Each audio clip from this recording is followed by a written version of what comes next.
Bonjour à tous. C'est une joie, encore une fois, d'être avec vous. Là, j'ai perdu le stylo.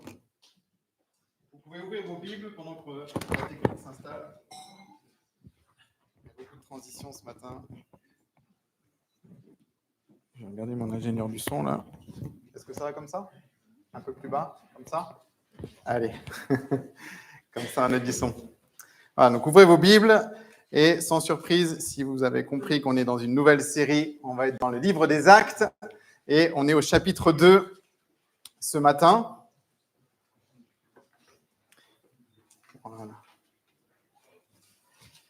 Alors, je vous salue tous ceux qui sont là, que vous soyez réguliers, que vous soyez nouveaux, que vous soyez en visite. On a aussi la joie d'avoir le pasteur Philippe Macaillé et son épouse parmi nous qui sont venus de Côte d'Ivoire, voilà, et qui sont avec nous ce matin pour le culte. Donc, on est dans la joie. Il nous dira un petit mot tout à l'heure.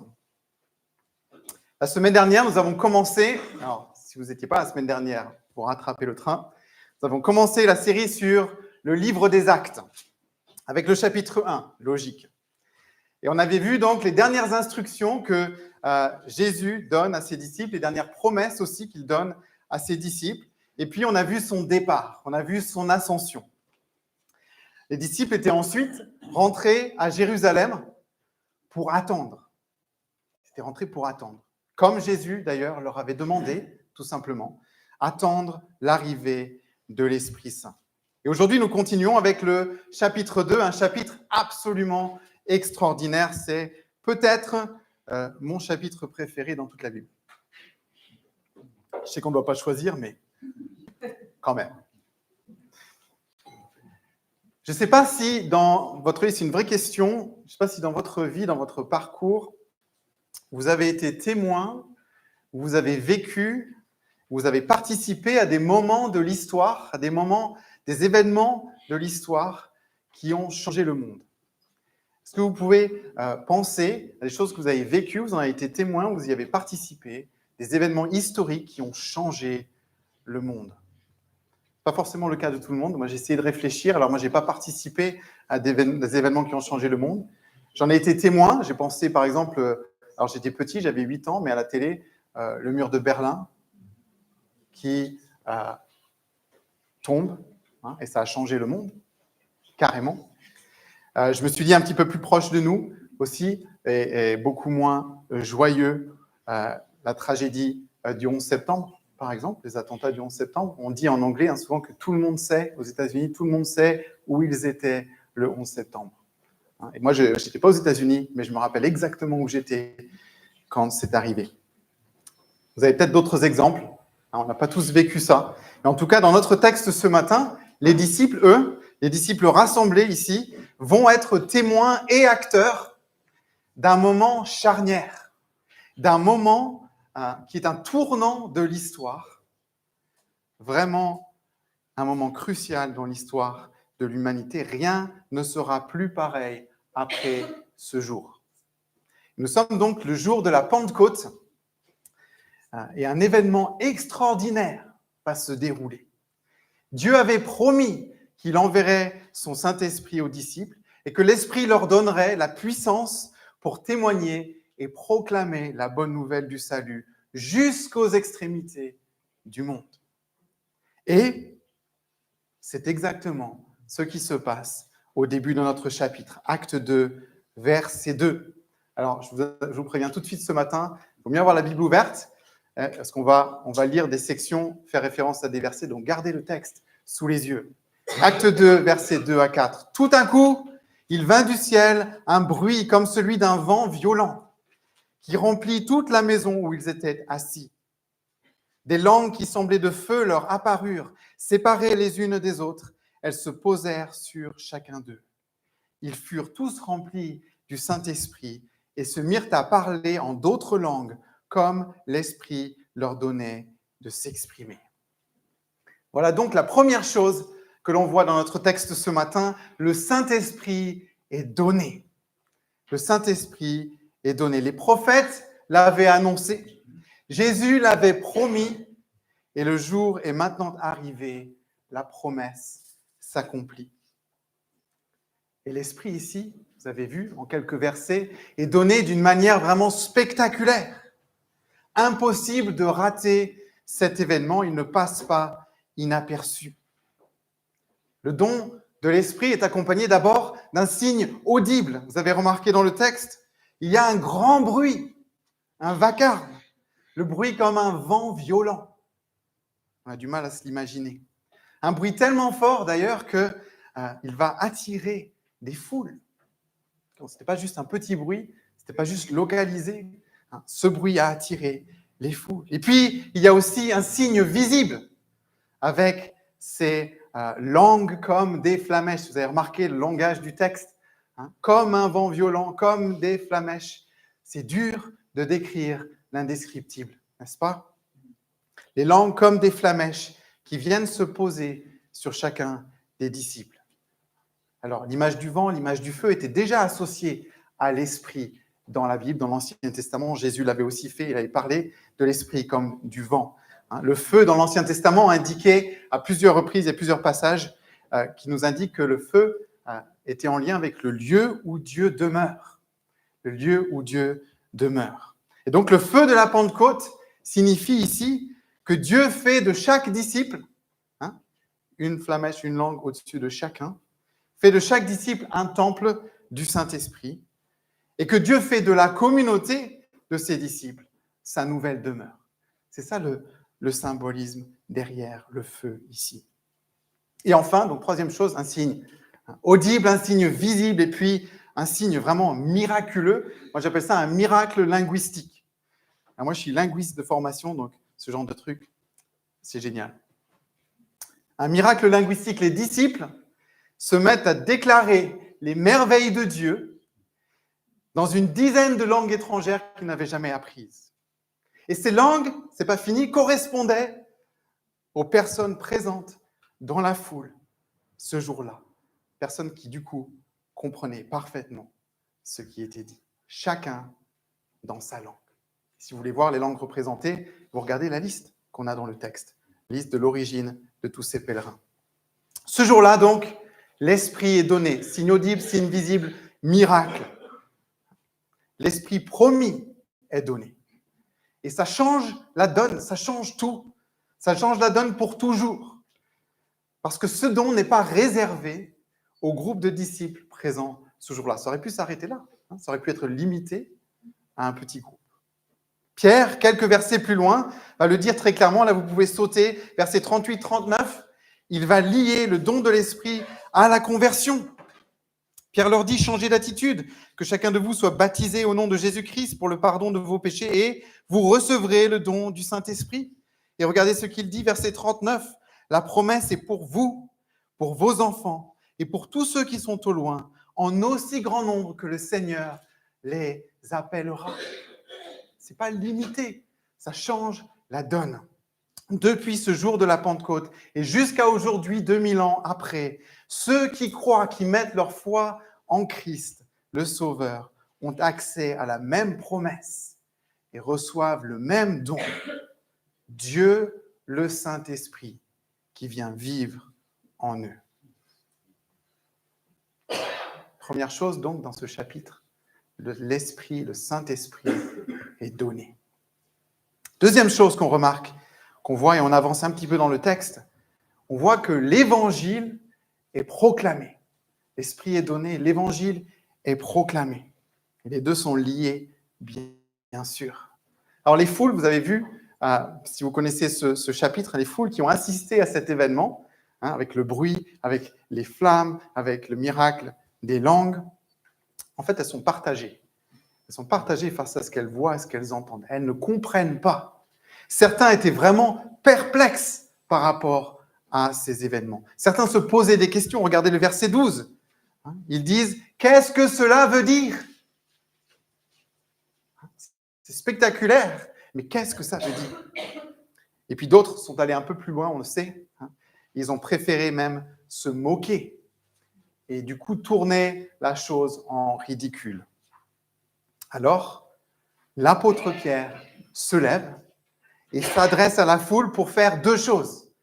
Première chose, d'une part, pour expliquer ce qu'ils sont en train de voir et de vivre. Regardez le verset 14. Comprenez ce qui se passe. Pierre leur dit, comprenez ce qui se passe. Il va leur expliquer. Mais Pierre fait une deuxième chose dans sa prédication, cette première prédication après la Pentecôte. Pierre se lève pour leur annoncer clairement, à partir des Écritures, que Jésus est le Messie et le Sauveur. L'Évangile est proclamé. Et regardez avec moi, on va regarder quelques versets qui s'enchaînent à partir du verset 22. Regardez comment Pierre s'y prend. Verset 22. Jésus est venu, il a vécu, il a enseigné, il a fait des miracles parmi le peuple. Verset 23, il a été livré. Et puis, il a été crucifié. Il est mort sur une croix par l'intermédiaire d'hommes impies. Et puis, verset 24, mais Dieu, il y a beaucoup de mais Dieu dans la Bible qui sont toujours grandioses. Mais Dieu a brisé les liens de la mort. Il a ressuscité parce qu'il n'était pas possible qu'elle le retienne. Et puis, regardez, descendez un petit peu, verset 33. Il a été ressuscité et maintenant élevé à la droite de Dieu. Il a reçu du Père le Saint-Esprit qui avait été promis et il l'a déversé. La boucle est bouclée. Il est venu, il a vécu, il a été livré, il est mort à la croix, enterré, mis au tombeau. Il est ressuscité, il a été élevé, l'Esprit lui a été donné, il a déversé l'Esprit. Regardez la conclusion, verset 36 de cette prédication. Que toute la communauté d'Israël sache donc avec certitude que Dieu a fait Seigneur et Messie ce Jésus que vous avez crucifié. Vous parlez d'une prédication là. C'est clair, c'est limpide, c'est structuré, c'est percutant. Le message de Pierre ici est vraiment ancré, fermement ancré dans les Écritures de l'Ancien Testament. Il cite Joël, il cite les psaumes. Son message est aussi fermement ancré dans la vie de Jésus-Christ. Et qu'est-ce qu'il fait? Il proclame d'une voix forte, avec courage, le message de l'Évangile. Et pour moi, il y a vraiment ici, tout de suite, une illustration de ce que Jésus avait dit à ses disciples 10 jours avant. Acte 1, 8. Vous connaissez ce verset par cœur. Vous recevrez une puissance lorsque le Saint-Esprit viendra sur vous et vous serez mes témoins. Est-ce que ce n'est pas là ce qu'on voit exactement avec Pierre? La puissance de l'Esprit au service du témoignage. L'Esprit qui nous équipe pour témoigner fidèlement. Cette puissance, elle est évidente ici, quand on pense au caractère de Pierre et à son parcours, n'est-ce pas? On savait que Pierre était zélé, mais Pierre, à peine 2 mois avant, faisait profil bas. Pierre dissimulait le fait qu'il était disciple de Jésus. Pierre niait et reniait son Seigneur 3 fois. Ce n'est pas forcément le profil recherché pour un prédicateur courageux de l'Évangile. Pourtant, c'est lui qui, le jour de la Pentecôte, se lève et proclame avec clarté et courage que Jésus est le Sauveur. Pierre avait été brisé par son reniement. Vous savez, il avait pleuré amèrement, dit le texte. Mais il avait ensuite fait l'expérience de la grâce infinie de son Seigneur, qui l'a réhabilité, qui l'a restauré, qui lui dit par 3 fois « Paix mes brebis ». Et nous aussi, nous avons connu la grâce de Dieu, n'est-ce pas? Nous avons connu son pardon, nous aussi, nous avons été rachetés et restaurés. Nous sommes donc chacun dans une position privilégiée pour témoigner de Christ. Et ce que nous voyons dans ce passage doit vraiment nous encourager dans notre témoignage. Nous pouvons et nous devons compter sur l'Esprit qui vit en nous pour nous équiper, pour nous conduire, pour nous donner la sagesse, le discernement, le zèle, le courage, et parfois même pour nous donner les paroles qu'il faut dire, n'est-ce pas? Nous devons nous appuyer sur l'Esprit. Nous avons là un exemple, et la Bible et le Nouveau Testament et le reste des actes sont pleins d'autres exemples. L'Esprit au service du témoignage. Le Saint-Esprit est donné, l'Évangile est proclamé, et troisième chose qu'on voit dans ce texte, on avance, les cœurs sont transpercés. La puissance du message dans ce texte se voit à l'impact qu'il a eu sur les auditeurs. Regardez le verset 37. Le texte nous dit qu'ils eurent le cœur vivement touché. En fait, ici, l'expression dans l'original veut dire que les paroles ont percé ou transpercé les cœurs. Autrement dit, ils ont été bousculés. Ils ont été bouleversés, on pourrait peut-être même dire, c'est un peu à la mode, qu'ils ont été percutés par les paroles de Pierre. Et c'est intéressant ici de voir que la foule ne parle pas du charisme de Pierre. Elle ne parle pas de sa maîtrise de l'art oratoire. Ce n'est pas non plus l'atmosphère du moment qui les emporte. Rappelez-vous, le discours de Pierre est spontané et il vient en réponse à des moqueries. D'accord ? Pierre ne peut pas supporter ce qu'il entend. Ils sont ivres, il est 9h du matin. Non, il se lève, c'est spontané. Personne n'a chauffé la salle. Pas de référence aux flamèches.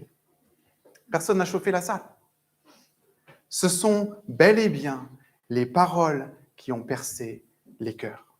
La puissance est dans le message, ici. La puissance est dans le message, et c'est ce que Paul dira d'ailleurs dans Romains 1, verset 16. « Car je n'ai pas honte de l'évangile, qui est la puissance de Dieu par laquelle il sauve tous ceux qui croient. » Ce jour-là, donc, l'Esprit a inspiré Pierre, l'a équipé pour témoigner d'une manière claire et percutante. Et ce même Esprit a appliqué la parole de Dieu au cœur de la foule. Et leur vie a changé. Et ce qui se passe ce jour-là est loin d'être superficiel. Il ne s'agit pas d'une formalité ici religieuse que ces 3000 personnes accomplissent. Leurs vies sont profondément changées et transformées. Et lorsqu'on comprend le message de l'Évangile, on comprend en fait notre besoin de changer. C'est peut-être la première chose qu'on saisit. Et ce changement dont il est question est profond et radical. On comprend que notre façon de vivre n'est pas en accord avec Dieu, avec ce qu'il veut. On comprend le fossé qui nous sépare de Dieu. On comprend la gravité de notre péché et ses conséquences. Et qu'est-ce qu'on fait ? On se repent. C'est ce que Pierre dit ce jour-là. Regardez, repentez-vous. Et un peu plus loin, il dira, sauvez-vous de cette génération perverse. Pierre ici ne fait que reprendre le message que Jésus, en fait, prêchait tout au long de son ministère. On le lit, par exemple, très clairement dans Marc 1,15, n'est-ce pas ? Jésus commence à proclamer son message en Galilée. Il dit ceci, « Le moment est arrivé, le royaume de Dieu est proche. Changez d'attitude et croyez à la bonne nouvelle. » Pierre n'a rien inventé. La repentance, c'est un changement de direction dans la Bible. C'est abandonner et rejeter notre ancienne façon de vivre pour prendre un nouveau départ et commencer une nouvelle vie, conforme cette fois-ci à la volonté de Dieu. Au lieu de n'en faire qu'à notre tête, nous marchons à la suite de Jésus-Christ. Nous suivons son chemin. Et du coup, nous devenons des disciples. Des disciples. Et c'est ce qui se passe ce jour-là, n'est-ce pas ? Regardez le verset 41. Ceux qui acceptèrent sa parole furent donc baptisés, et ce jour-là, le nombre des disciples augmenta d'environ 3000 personnes. Remarquez bien le mot disciple ici. Ce n'est pas le nombre de sympathisants qui a augmenté. Ce n'est pas le nombre de curieux qui augmente, mais bien le nombre de disciples. Des personnes transformées par l'Esprit de Dieu et qui ont reçu une nouvelle vie. Cette partie du chapitre, elle m'encourage énormément. J'ai dit il y a un instant, la puissance est dans le message. La parole que nous partageons avec ceux qui ne croient pas autour de nous, elle est vivante. Elle est vivante. Et si elle est vivante, c'est parce que l'Esprit lui donne vie. L'Esprit qui l'a inspiré lui donne vie et l'applique au cœur pour amener le plus grand nombre au salut. Cela m'encourage dans mon témoignage à toujours diriger ceux à qui je partage ma foi. Et il y a toujours un élément personnel, un élément de vécu, bien entendu. Mais à diriger ceux à qui je partage ma foi vers la Bible. Vers la Bible, vers la parole de vie. Pourquoi ? Parce que c'est là qu'est la puissance pour que leur vie change. Pas dans ce que je vais leur raconter. Saint-Esprit est donné, l'évangile est proclamé, les cœurs sont transpercés.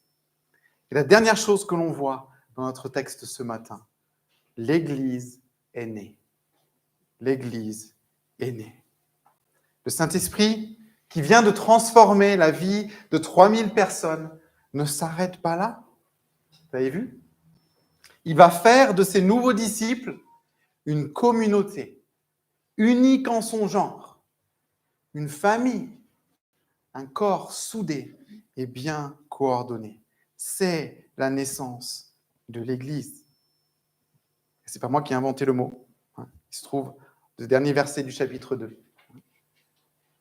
Regardez ce qui est marqué.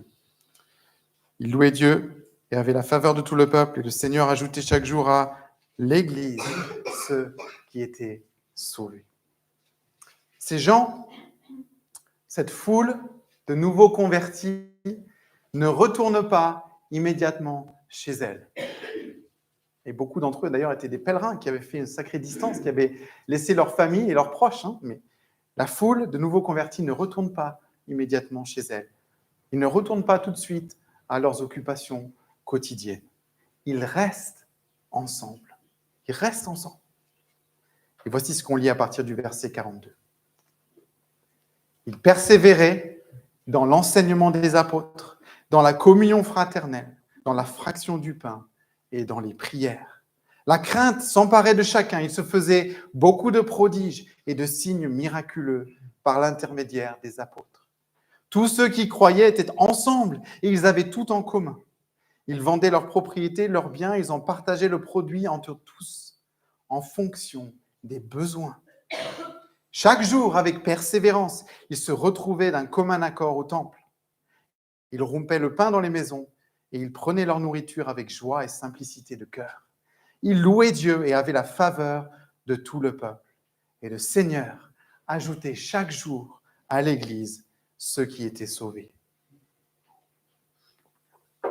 Ils restent ensemble. Leur priorité, c'est maintenant de grandir dans la foi, d'être à l'écoute de l'enseignement des apôtres. Ils veulent cultiver leur relation avec Dieu par la prière. Ils cherchent aussi à tisser des liens avec les autres croyants. Ils cherchent une véritable vie de communauté. Ils sont sensibles, vous avez vu, aux besoins des uns et des autres. Ils s'entraident, ils sont généreux. Ils sont différents. Ils sont différents. Quelque chose a changé, ils ont changé. Et ça se voit. Ça se voit. L'Esprit Saint a pris ces hommes et ces femmes d'origines différentes, de langues et de cultures différentes. Regardez de nouveau la liste du chapitre 2 de toutes les provinces dont étaient originaires ces pèlerins. Il a pris ces hommes et ces femmes de parcours différents. Il les a rassemblés pour former une communauté. Si vous jetez un œil ce matin autour de vous, dans cette salle, vous pouvez y aller, hein, vous pouvez jeter un œil si vous voulez. Vous vous rendrez compte que Dieu a fait la même chose avec nous, n'est-ce pas ? Il nous a rassemblés. Il a fait la même chose. Il a fait de nous une famille. C'est notre foi en Christ qui nous rassemble et c'est l'Esprit qui nous unit. Alors l'église de Jérusalem avait aussi d'autres caractéristiques, d'autres choses qui étaient vraiment attirantes. On voit que c'était une communauté qui rayonnait. Vous voyez ça à la fin. Le peuple voit leur façon de vivre. Ils avaient la faveur de tout le peuple. Le peuple voit cette communauté. Il voit leur façon de vivre, il voit leur amour, il voit leur générosité, il voit leur dévotion à Dieu. C'est visible. Elle rayonne, cette église. Et puis l'église de Jérusalem est une communauté qui grandit. Et qui grandit quotidiennement à ce stade-là, au fur et à mesure des conversions. C'est quelque chose que nous allons voir tout au long de notre parcours dans les Actes. L'Église n'est pas une institution statique et rigide ou poussiéreuse. L'Église est un mouvement de disciples au service de Christ et de la mission qu'il nous confie. Une chose qui est vraiment impressionnante, quand on regarde cette première église, c'est qu'elle s'est tout de suite, et alors je ne sais pas si vous imaginez, là on est, si vous avez jeté un coup d'œil il y a 2 minutes, on est à peu près 150, d'accord? On parle de 3000 personnes. Là. Je ne sais pas si vous imaginez la masse que ça représente. Une chose qui est vraiment impressionnante ici, c'est à quel point elle s'est tout de suite organisée autour de principes et de priorités très clairs. Regardez cela. Son ADN à cette première église, il est très simple. Les apôtres ont mis en place 4 priorités, on pourrait même dire 4 piliers, 4 fondements qui structurent toute la vie spirituelle et relationnelle de cette foule de croyants. Regardez, toute la vie de cette nouvelle communauté, elle est organisée autour de l'enseignement des apôtres, la communion fraternelle, la fraction du pain et les prières. 4 choses, 4 piliers, 4 fondements qui structurent cette église. Et le verset 42 nous dit clairement que la foule ne faisait pas ces choses juste de temps en temps, mais ils persévéraient dans ces 4 activités. Ils étaient assidus à ces 4 choses. Le mot ici, qui est traduit par persévérer, veut dire qu'ils étaient totalement dévoués. Ils étaient focalisés, ils se consacraient entièrement à ces activités. Autrement dit, donc, ces 4 choses, ces 4 éléments faisaient partie de l'identité de cette église. Et on va les regarder rapidement. Première chose, donc, ils persévéraient dans l'enseignement des apôtres. Verset 42, première chose qui est mentionnée. La foule des nouveaux disciples, il faut se l'imaginer ici, elle veut apprendre, elle veut connaître, elle veut comprendre. Cette assemblée est en demande. Elle veut en savoir plus. L'enseignement ne leur est pas ici imposé, ce n'est pas une contrainte, ce n'est pas une corvée non plus. C'est quelque chose qu'ils désirent parce qu'ils comprennent leurs besoins. Les apôtres ici se retrouvent, il faut bien se le représenter, avec 3000 nourrissons dans la foi. D'accord? Les jeunes convertis, 3000 nourrissons dans la foi. L'église de Jérusalem était la plus grande crèche spirituelle du monde. Le besoin était énorme. Énorme. On aurait pu se sentir dépassé. La priorité devient donc la croissance dans la foi, l'affermissement des disciples, la croissance dans l'amour pour Dieu et l'amour fraternel. Les apôtres n'ont pas laissé ces nouveaux croyants livrés à eux-mêmes, mais ont compris que la communauté des croyants est le lieu où les chrétiens grandissent. Grandissent dans leur foi, dans leur connaissance, dans leur amour et dans leur sainteté. Une église solide et en bonne santé garde la parole de Dieu à la place centrale. Elle doit être enseignée, cette parole, à l'école de dimanche, dans nos groupes de jeunes, dans les différents groupes de semaine. Elle est la base de notre louange le dimanche matin, de nos cultes. Elle est prêchée aussi fidèlement que possible, semaine après semaine. Les premiers chrétiens avaient soif d'apprendre. Ils avaient soif de découvrir la volonté de Dieu, soif de comprendre. Et nous pouvons prier, demander au Seigneur de nous montrer notre besoin et de renouveler, si besoin, cette soif et cette faim pour sa parole. Deuxième chose, il persévérait dans la communion fraternelle. Ici, c'est un mot qui a plusieurs facettes, qui veut dire être partenaire. La communion fraternelle, un mot qui nous parle d'unité, d'être unis autour d'une même chose, de prendre part, de participer ensemble à une même expérience. La Bible du Semeur le traduit bien, je trouve, et dit « Il s'attachait à vivre en communion. Ils s'attachaient à vivre en communion. Les chrétiens de Jérusalem avaient saisi qu'un nouveau lien les unissait, que leur foi en Christ faisait d'eux une communauté unique. Et ils étaient maintenant frères et sœurs en Christ, partenaires dans la mission de Dieu. Et cette communion, elle n'est pas restée théorique, d'accord ? Elle s'est manifestée de manière impressionnante dans leur façon de vivre ensemble. Regardez les versets 44 à 46, par exemple, qui nous montrent de beaux exemples d'accueil, d'hospitalité, de compassion et de générosité. Certains vendaient même leurs possessions pour subvenir aux besoins de leurs frères. Tout était fait en fonction, le texte dit, en fonction des besoins. Alors cela peut paraître extrême, ça fait peur à certains, ces versets. Mais ici, c'est en fait un exemple de la générosité radicale que l'Esprit peut produire en nous quand la situation le réclame. C'est vrai. Et Dieu, par son Esprit, le fait encore aujourd'hui. Et Gian et moi, on l'a reçu à plusieurs moments de notre vie, de notre ministère. On a été au bénéfice de cette générosité radicale que l'Esprit a utilisée, a produite dans le cœur de frères et de sœurs. Il y a un principe ici de base qui reste d'actualité pour nous. Ces chrétiens ont vu le besoin, ils ont vu le besoin, et ils ont répondu avec compassion et avec générosité.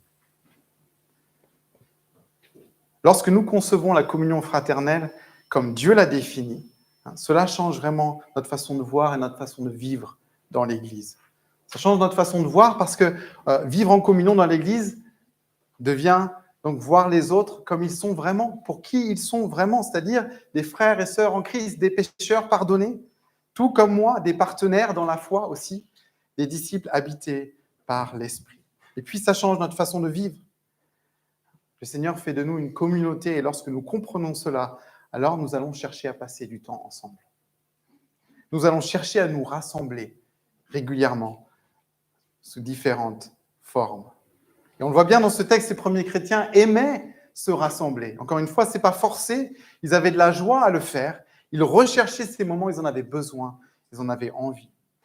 Et nous aussi, nous voulons saisir les occasions qui se présentent pour nous rassembler, pour le culte, par exemple, en grands groupes, le dimanche, mais aussi dans les groupes de semaine, les groupes de maison, les réunions de parole et de partage et de prière, par exemple, mais aussi en invitant dans nos salles à manger, dans nos salons, et plein d'autres façons de se rassembler.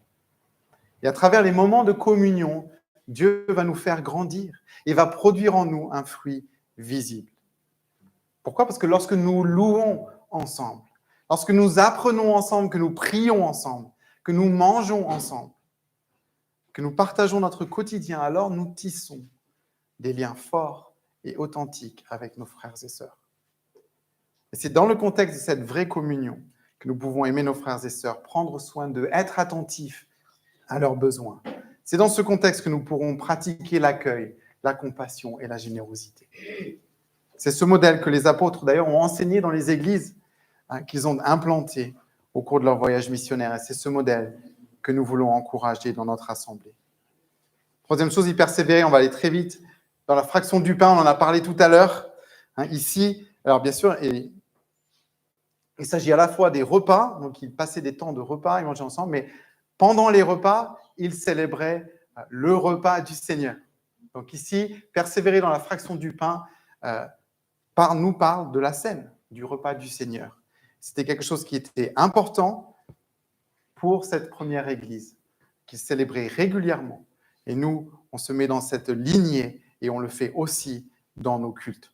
Conformément à la volonté du Seigneur, la scène est devenue un élément fondamental du culte chrétien. Et on le fait, pourquoi ? Parce que la scène est un don du Seigneur. Le Seigneur a laissé ce don à son Église pour fortifier et affermir notre foi.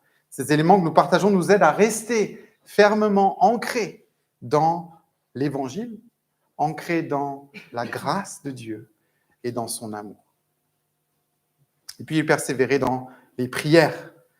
Bien sûr, Les apôtres étaient convaincus du rôle vital de la prière. Ils avaient reçu d'ailleurs une formation à la prière unique au monde. Ils avaient appris de Jésus lui-même, n'est-ce pas? Le Seigneur était un modèle de prière. Il a enseigné par l'exemple. Et maintenant, les disciples, à leur tour, c'est un beau modèle de transmission, enseignent la prière aux nouveaux disciples de l'Assemblée de Jérusalem. Et ils en font un pilier de la vie spirituelle de l'Église. Ils se consacraient à la prière. Ils priaient ensemble lorsqu'ils étaient au temple.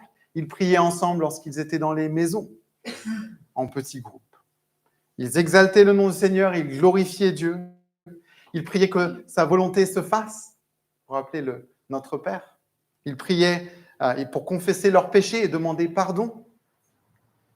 Ils priaient pour la provision de Dieu, pour leur pain quotidien. Et verset 47 nous dit qu'ils louaient Dieu. Quelle belle église, n'est-ce pas? Quelle belle église. Ça donne envie. Alors bien sûr, il ne faut pas ici idéaliser cette assemblée. Elle n'était pas parfaite du tout. On a très peu de descriptions ici. On n'a pas tout le quotidien. Elle n'était pas parfaite. Elle a connu d'ailleurs des difficultés. On le voit dans la suite des actes. Il y a eu des débats, il y a eu des choses qui tournaient par rond. Par exemple, dans Acte 6, il y a un problème très vite avec les veuves, par exemple, et la distribution, etc. Mais quand même, quel modèle! Quel modèle! Alors, on va conclure, tout simplement, notre temps ce matin. Ces personnes, ces 3000, qui la veille ne se connaissaient pas, ou peu, sont petit à petit devenues une communauté connue pour son accueil, pour sa générosité, pour sa compassion et pour la ferveur de son adoration. L'Église avait des priorités claires. Ils étaient fondés sur la parole de Dieu, ancrés dans la grâce, fervents dans l'amour fraternel et la prière. Ils se sont attachés et consacrés à ces choses. L'Esprit a œuvré parmi eux et a produit un fruit visible. Entre l'ascension de Jésus, il y a 2000 ans, et son retour, dont nous ne connaissons pas la date, le temps est à la mission. C'est le temps de la mission. Et Dieu, dans sa sagesse, a créé l'Église, a donné naissance à l'Église pour accomplir cette mission. Une communauté unique en son genre, une communauté différente du monde, unie par l'Esprit, une communauté qui proclame, qui témoigne, qui rayonne par son amour. Que le Seigneur fasse de nous cette Église. Je vous invite à prier. Seigneur, nous voulons te remercier pour ta parole qui est vivante. Te remercier pour ce texte d'Acte 2, ce don de l'Esprit. Seigneur, merci parce qu'aujourd'hui, nous nous tenons ici devant toi et ton Esprit vit en nous parce que nous avons mis notre foi en toi. Merci parce que tu nous équipes, tu nous fortifies, tu nous accompagnes, tu nous transformes par cet Esprit, tu nous convaincs de notre péché. Seigneur, tu nous conduis au jour le jour dans notre mission. Seigneur, merci pour cela. Remplis-nous tous les jours. Nous voulons être remplis de ton Esprit, nous laisser guider par lui. Seigneur, merci pour les frères et sœurs, cette communauté que tu as formée à Tarbes, cette communauté locale de tes enfants, de tes disciples. Seigneur, on te prie de nous souder encore plus les uns les autres, que nous puissions nous connaître, que nous puissions partager le quotidien et la vie, que nous puissions être attentifs aux besoins les uns et des autres, que nous puissions nous aimer les uns et les autres, que nous puissions nous aider, Seigneur, que nous puissions nous réconforter, que nous puissions nous encourager, que nous puissions aussi nous reprendre les uns et les autres. Seigneur, nous savons que le monde regarde, voit l'Église. Et Seigneur, nous voulons qu'elle voie une Église qui rayonne, une Église qui t'aime, qui est entièrement dévouée à toi, une Église qui témoigne par la façon de vivre de cette nouvelle vie que nous partageons avec les uns et les autres. Seigneur, que ce ne soit pas simplement des paroles vides, mais Seigneur, que les gens voient le changement en nous, voit le changement dans nos vies individuelles, personnelles, mais aussi dans notre vie de communauté. Et Seigneur, que tu attires des personnes à toi et que tu ajoutes encore des personnes à cette Église. Au nom de Jésus. Amen.